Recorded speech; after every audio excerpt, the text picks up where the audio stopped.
우리 다 자리에 앉으시기 바랍니다. 다음 주일이 크리스마스입니다.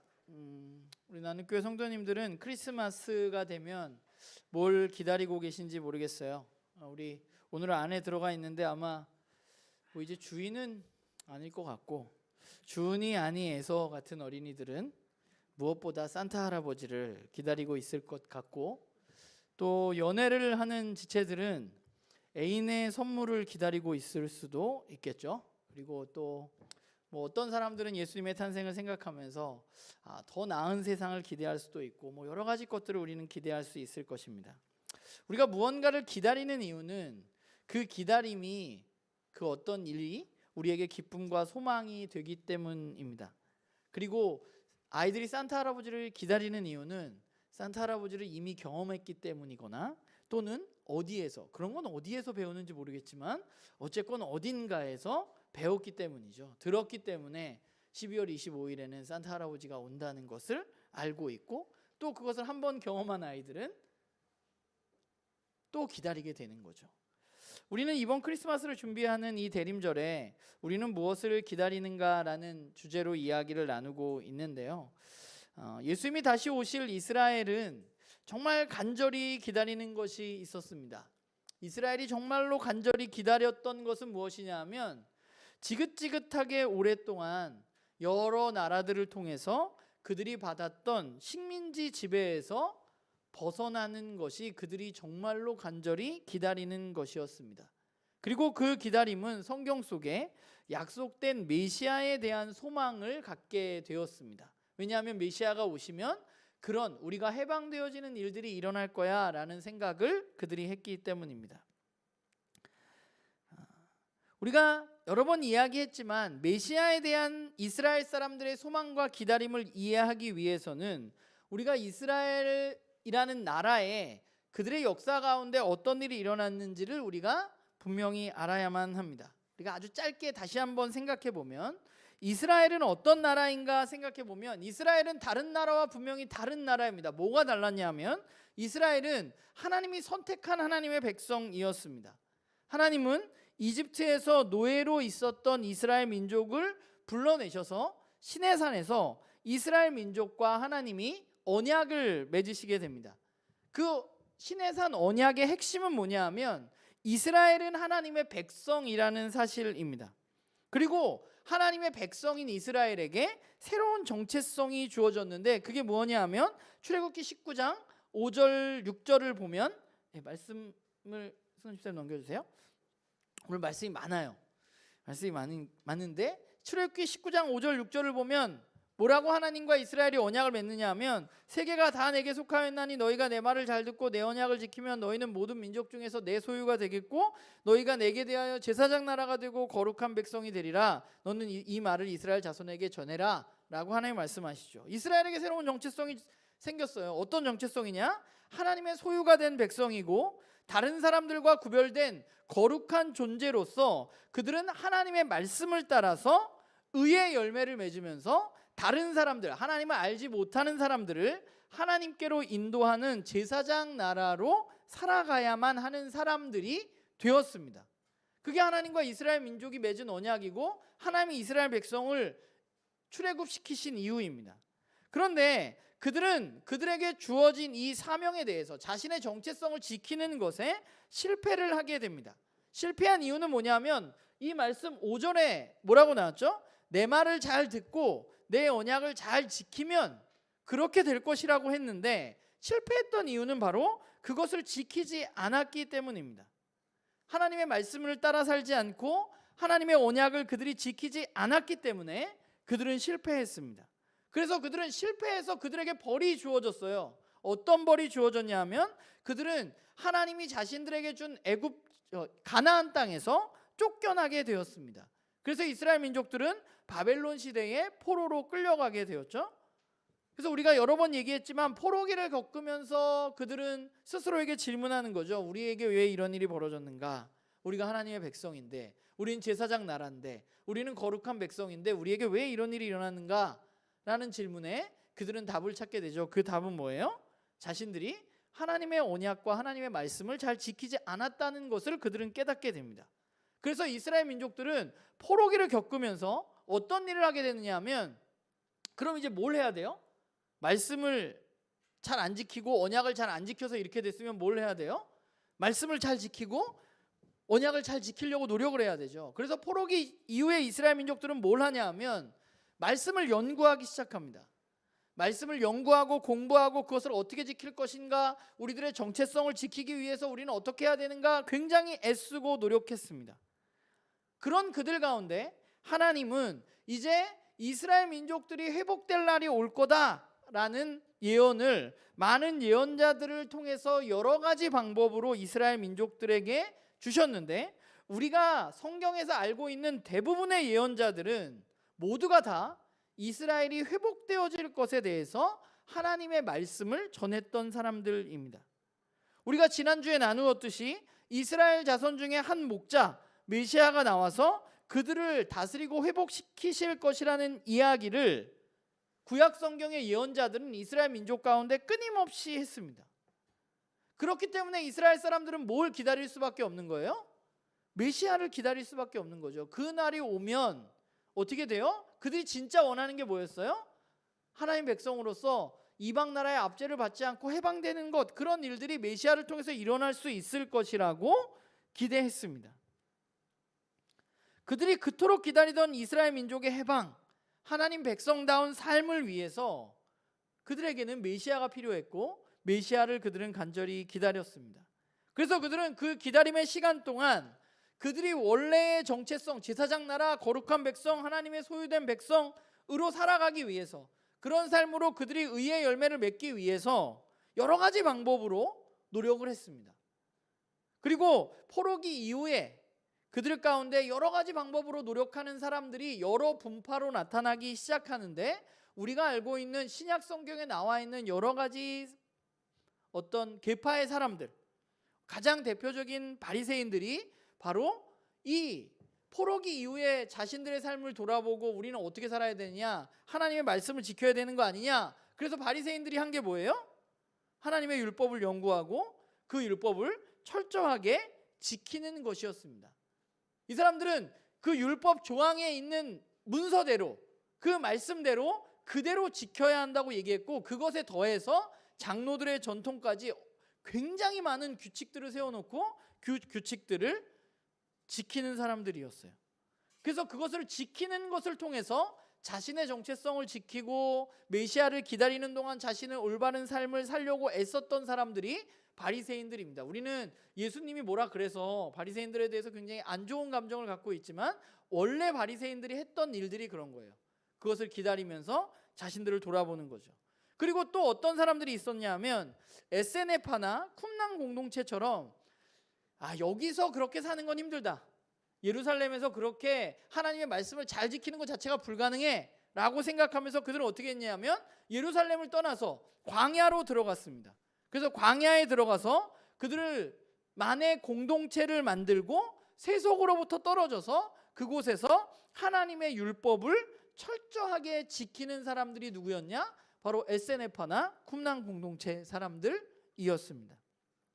그러니까 여러분들이 아실지 모르실지 모르지만 이 쿰랑 공동체라는 공동체 굉장히 기독교 역사에 있어 중요한데, 왜냐하면 거기서 성경에 이제 쿰랑 공동체가 살았던 지역에서 성경의 사본들이 엄청나게 많이 발견이 된 거예요. 성경 그 사람들이 모여서 뭘 한 거예요? 동굴에서 맨날 성경 쓰고 그거 외우고 그거 지키고, 그러다 보니까 항아리에 그들이 쓴 성경들이 다수 발견된 게 바로 사해 주변에서 살았던 사람들이 바로 쿰랑 공동체입니다. 그러니까 그들은 광야로 나가서 뭘 했냐면 말씀을 필사하고 읽고 연구하고 지키고 자신들만의 공동체를 꾸리고 구별되어진 백성으로 살려고 애쓰고 이런 일들을 하면서 메시아를 기다렸던 사람들입니다. 그런데 그 중에 한 명이 누구냐 하면 오늘 본문에 나와 있는 누구예요? 세례 요한입니다. 그러니까 많은 사람들은 세례 요한이 SNF라는 그런 어떤 지파는 아니고 SNF라는 그런 어떤 분파에 소속되어 있었던 사람으로 이야기합니다. SNF는 아까 어땠다고요? 어디로 나가요? 광야로 나가서 그 세례 요한은 어디 있었어요? 광야에서. 그는 뭘 했습니까? 세례를 베풀고 사람들에게 말씀을 전했습니다. 근데 사람들은 그 세례 요한에게 유독 열광했습니다. 열광했던 이유는 뭐냐 하면 세례 요한을 보면 사람들은 그런 생각을 안 해요. 세례 요한을 보면서 세례 요한을 보니까 곧 이제 우리들에게 메시아가 오겠구나라는 기대를 그들이 더 크게 가졌던 것입니다. 왜 그런 생각을 했느냐? 오늘 우리가 읽지 않았지만 3장 3절을 보면 그는 이사야 40장에 기록되어져 있는 주의 길을 예비하는 광야에 외치는 소리에 대한 이야기가 이사야서 40장에 저렇게 나오거든요. 40장 3절에. 그런데 그가 어디서 외치고 있어요? 광야에서 외치고 있는데 그 광야에서 외치는 소리가 있을 때 어떤 일이 일어나요? 메시아가 오셔서 주님의 길이 이제 이루어질 때가 가까워오면 광야에서 외치는 자의 소리가 있을 것이라고 이야기하는 말씀이 오늘 3장 3절에 인용된 이사야 40장 3절의 말씀입니다. 그리고 또 말라기 3장 1절과 4장 5절을 보면 한 장 넘겨주시면 말라기에 이렇게 말해요. 하나님이 오시게 될 때 어떤 일이 벌어지냐면 하나님이 사자를 보낼 거라고 준비하세요. 사자를 보내서 내가 갈 길을 준비할 거야 라고 3장 1절에 얘기하는데 4장 5절에 뭐라고 말해요? 여호와의 크고 두려운 날이 이르기 전에 누가 와요? 엘리야, 선지자 엘리야가 온다고 이야기하는 모습을 그들은 알고 있었어요. 이스라엘 민족들은 말라기를 알고 있었기 때문에. 그런데 이게 왜 기대를 갖게 했느냐 하면 세례 요한은 어떤 모습을 하고 있었다고 성경은 기록하고 있죠? 뭘 입었나요? 낙타털옷을 입고 뭘 했어요? 허리에 가죽띠를 띠고 있었습니다. 근데 이게 누구랑 똑같냐? 엘리야랑 똑같습니다. 열왕기하 1장 8절에 보면 엘리야의 특징은 뭐예요? 털이 많고 허리에 가죽띠를 띠고. 그러니까 사람들은 세례 요한을 보면서 뭘 생각한 거예요? 하나님이 이제 오실 때가 됐구나. 하나님 말씀하신 엘리야가 주의 길을 평탄케 하는 그 사람이 우리들에게 온 것이구나 라는 생각을 하게 된 것이죠. 그런 이유 때문에 그들은 세례 요한을 더 열광하면서 세례 요한에게 찾아갔던 것입니다. 그러면 세례 요한이 한 일은 무엇인가요? 그는 이사야의 말씀대로 메시아가 오실, 하나님의 오실 길을 준비하는 사람이었습니다. 메시아에 의해서 시작될 천국, 즉 하나님 나라가 가까이 왔다고 그는 선포했고, 그 하나님 나라를 위해서 뭘 했어요? 세례를 베풀고 이스라엘 민족들의 회개를 촉구했습니다. 그리고 또한 그가 전한 메시지를 보면 그가 선포하는 회개는 그냥 하나님 내가 잘못했습니다 라고 하는 말뿐인 회개가 아니라 세례 요한은 뭐라고 말하냐면 그 회개에 합당한 열매를 맺어야만 한다고 굉장히 강력하게 이스라엘 민족들에게 말씀을 선포했습니다. 그런데 세례 요한의 메시지를 우리가 좀만 살펴보면, 잘 살펴보면 그는 이제 뭘 알고 있었냐면 앞으로 메시아가 오면 천국이, 하나님이 다스리시는 세상이 이 땅 가운데 임할 것이라는 사실을 알고 있었어요. 그래서 천국이 가까워왔다고 선포한 겁니다. 그런데 그 천국, 그 하나님이 다스리시는 세상에서 하나님의 백성은 그러면 누구냐? 하나님의 백성은 원래 누구예요? 원래 하나님의 백성은 누구예요? 하나님 누구를 선택했어요? 이스라엘 민족을 선택했습니다. 그런데 그 천국, 이제 메시아가 와서 새롭게 시작될 그 하나님 나라에서 이스라엘, 하나님의 백성은 누구냐? 민족적인 이스라엘이 아니라 오늘 세례 요한은 뭐라고 말하고 있느냐 하면 오늘 8절과 9절에 보면 하나님의 말씀에 따라서 의의 열매를 맺는 사람들이 바로 하나님의 백성이라고 이야기하고 있는 거죠. 그가 그래서 바리새인들과 사두개인들이 자신에게 와서 세례를 받으려고 할 때 세례 요한이 뭐라 그래요? 그들에게 독사의 자식들아 욕하면서 너희들이 합당한 열매를 맺어야 한다 라고 말하면서 너희들이 아브라함의 자손이라고 지금 떠벌리고 다니는데, 아브라함의 자손은 하나님은 누구든지 만들 수 있고 진짜 아브라함의 자손은 누구예요? 민족적인 이스라엘이 아니라 회개하고 그 회개에 합당한 의의 열매를 맺는 사람들이 바로 그 천국 하나님 나라의 백성이라고 요한은 이야기했던 것이죠. 그게 바로 요한이 선포한 거예요. 하나님 나라가 곧 다가오고 있고 하나님 나라를 위해서는 너희들이 회개하고 의의 열매를 맺어야 한다고 말한 거예요. 그가 그렇게 하나님 나라를 준비하고 광야에서 세례를 주고 있을 때 오늘 본문에 보면 그의 앞에 누가 나타나요? 메시아이신 예수님이 나타나게 됩니다. 요한은 예수님을 알아보았습니다. 그래서 예수님께 세례를 베풀 수 없다고 했지만 예수님은 그에게 세례를 내가 받아야 한다고 말씀하셨습니다. 그럼 예수님은 왜 세례를 요한에게 받으셔야 했을까요? 제가 여러분에게 어제 3장 말씀을 읽어보고 묵상해 옵시다 라고 말씀을 드렸는데, 여러분 왜 예수님은 세례 요한에게 세례를 받으셨을까? 우리가 아는 대로 예수님은 누구예요? 우리가 1장 2장에서 살펴본 건 뭐예요? 예수님은 하나님의 아들이십니다. 그는 성령으로 잉태돼서 이 땅 가운데 죄가 없으신 분이십니다. 그런데 죄가 없으신 분이 왜 세례를 받아야만 했을까? 오늘 예수님은 자신이 세례를 안 주겠다고 말하는 요한에게 뭐라고 설득을 하시죠? 15절 말씀에 보면 내가 세례를 받는 이유에 대해서 예수님 말씀하십니다. 말씀하신 이유가 뭐예요? 이와 같이 하여 모든 의를 이루는 것이 합당하다라고 말씀하셨고, 그 말을 듣자 요한은 예수님께 세례를 줍니다. 그러면 예수님 뭐라고 말씀하신 거예요? 내가 모든 의를 이루기 위해서 세례를 받는 것이 맞다고 말씀하시는 거죠. 그러면 예수님이 세례를 받는 것이 어떻게 의를 이루는 것이 되고 예수님이 말씀하시는 모든 의는 그럼 무엇일까? 여기서 예수님이 말씀하시는 모든 의는 아마도 하나님으로부터 선택받은 원래 이스라엘 민족, 하나님 백성의 정체성, 즉 거룩한 백성, 제사장 나라로 그들이 맺어야 할 의를 이야기하는 것일 것입니다.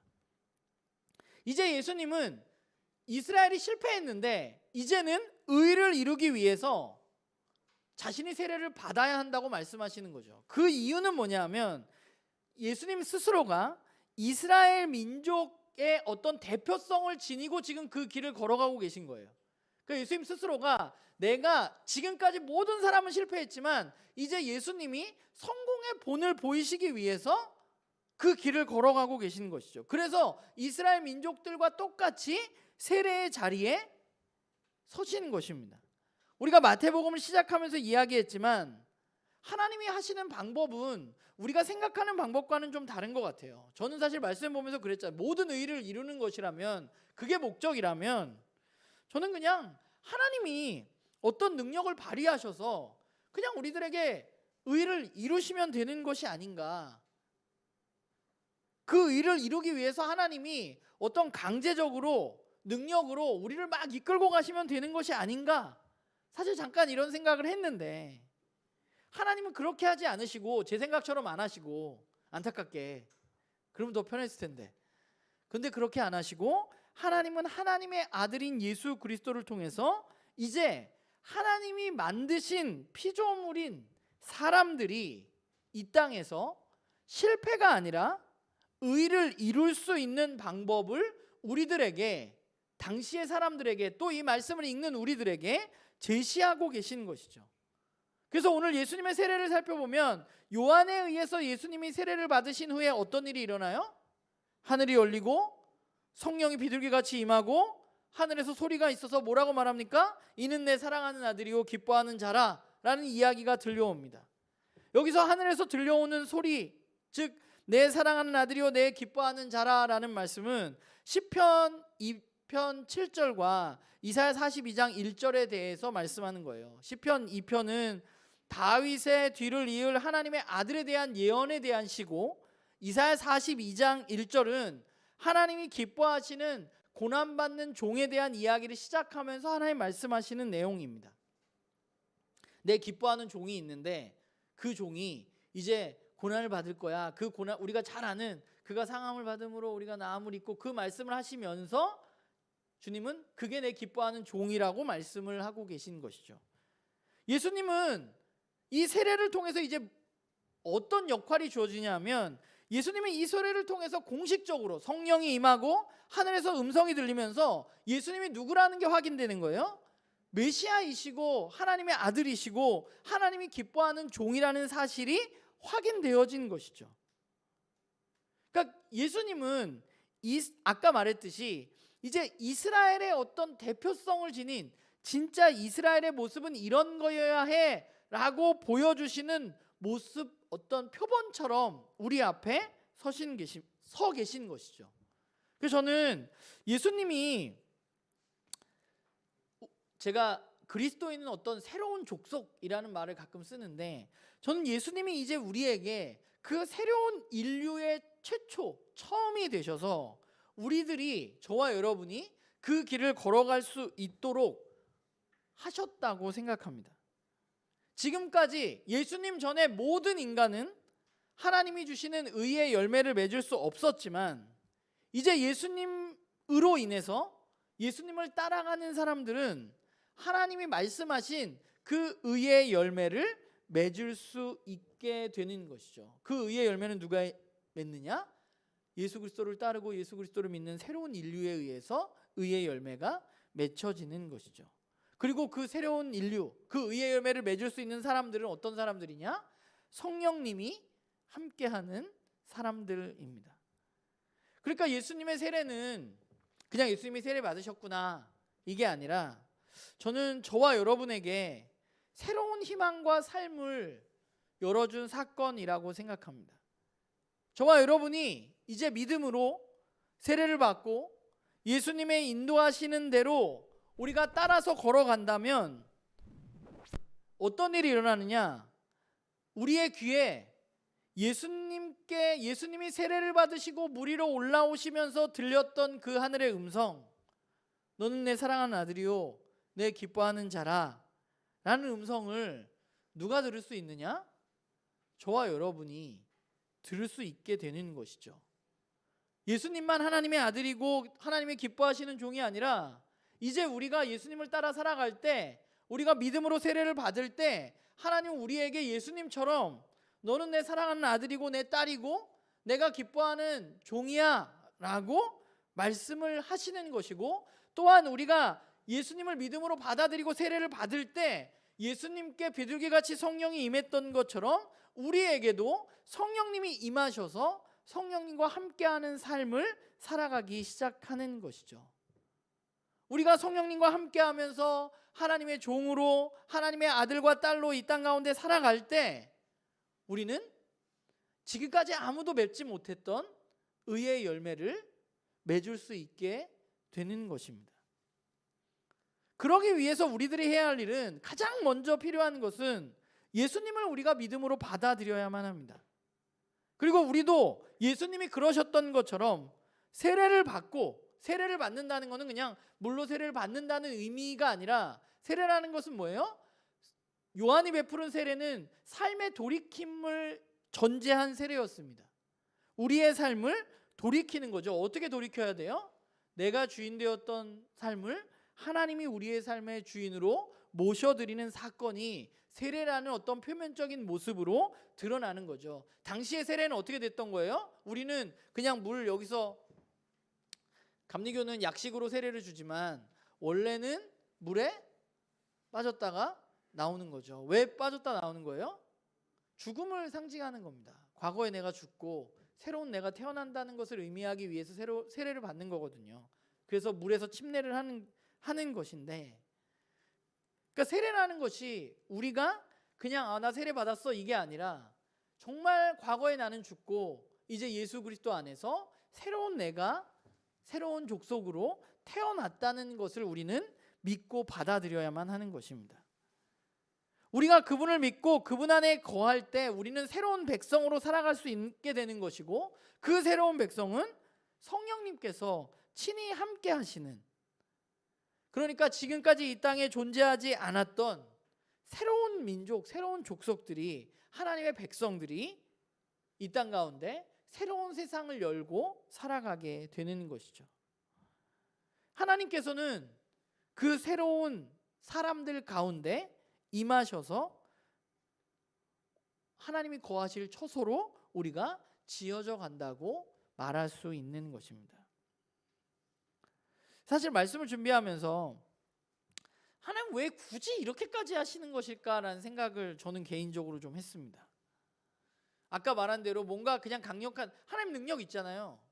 하나님 이 세상 만드셨으니까 하나님 그냥 뭔가 확 이렇게 하면 좋을 것 같은데 하나님도 굉장히 고집 있으시고 굉장히 확고하세요.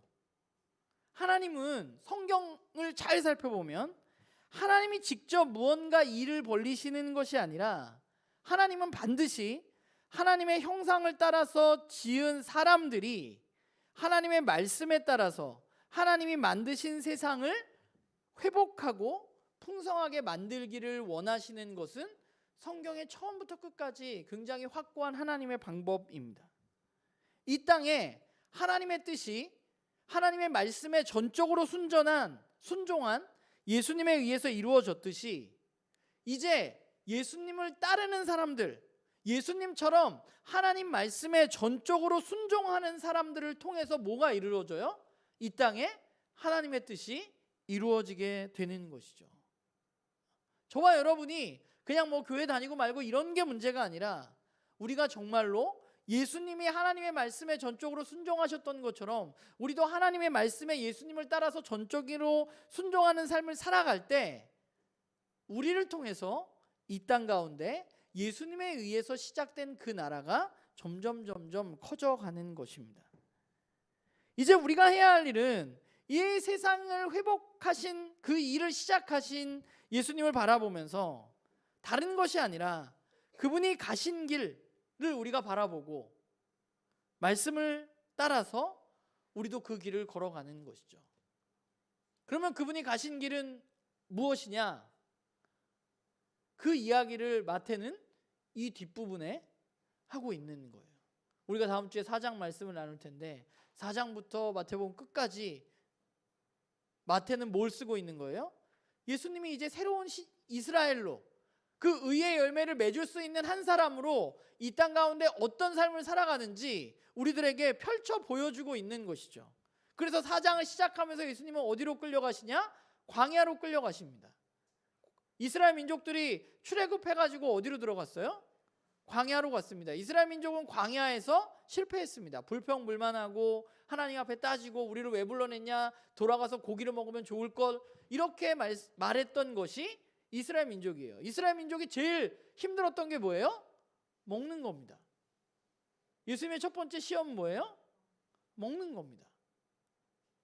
이스라엘 민족은 실패했지만 예수님이 이제 이스라엘이 실패한 그것을 어떻게 성공하시는지 우리는 4장에서 아주 표면적으로 보게 될 것이고 4장 이후에 마태복음 모든 내용이 예수님이 걸어가시면서 그 하나님 나라를 세워가시는 모습을 우리는 보게 되는 것이죠. 우리가 이 땅 가운데서 사실 우리가 쉽지 않잖아요. 이렇게 맨날 실패하고 맨날 잘못했고 맨날 회개하고 하는데 우리가 이 땅 가운데서 정말 하나님 원하시는 의의 열매를 맺기 위해서 우리가 해야 할 일은 딱 하나예요. 예수님이 가셨던 것을 바라보고 예수님이 가셨던 길을 우리도 한 걸음씩 한 걸음씩 따라서 걸어가는 것입니다. 우리가 지난주에 이 깨어진 세상, 이 헤벨의 세상에서 예수님에 의해서 이제 새로운 세상이 시작되었다, 회복이 시작되었다라고 말했었는데 그 회복된 그 나라의 시작이 그냥 시작만 되고 이어지려면 결국 어떻게 해야 돼요? 예수님이 이제 안 계시고 예수님은 하늘로 올라가셨기 때문에 예수님을 따라서 살아가는 저와 여러분을 통해서 이제 예수님 이후에는 더 이상 이스라엘 민족이라는 것 자체가 중요한 것이 아니라 하나님의 말씀을 따라서 의의 열매를 맺으려고 애쓰는 그 사람들, 그 하나님의 백성을 통해서 하나님은 헤벨 같은 이 세상에 하나님 원하시는 나라, 회복의 세상을 이루어 가시는 것이죠. 그 일을 예수님이 이제 시작했다면 그 일은 누가 해나가야 되느냐? 예수님을 따르는 저와 여러분이 해나가야만 하는 것입니다. 바라기는 저도 그렇고 여러분들도 그렇고 우리가 우리의 삶을 우리가 한 해를 마무리하는 시점에서 돌아보면 한없이 부족하고 잘 못한 것이 많은 것 같은 세상이지, 그런 시간이지만, 그리고 우리가 돌아보면 또 지난 한 주 또 우리가 말씀대로 잘 못 살았네 라고 생각이 들 수도 있지만, 그러기 위해서 우리는 매일매일 말씀을 보고 매주 모여서 예배를 드리는 것입니다. 우리의 삶을 점검하고 우리가 다시 한번, 예수님은 그러면 어떤 길을 가셨어? 우리는 어떻게 예수님을 따라가야 돼? 라고 우리는 끊임없이 확인하고, 많이도 말고, 그저 저와 여러분이 이 땅 가운데 예수님을 따라서 한 걸음 한 걸음씩 정말 차근차근 걸어가서 깨어진 이 세상, 해벨 같은 이 세상에 시작된 그 새로운 세상, 회복의 세상이 우리 나눔교회 식구들을 통해서 이 땅 가운데 더 많이 펼쳐지기를 주님의 이름으로 간절히 부탁을 드립니다. 기도하겠습니다.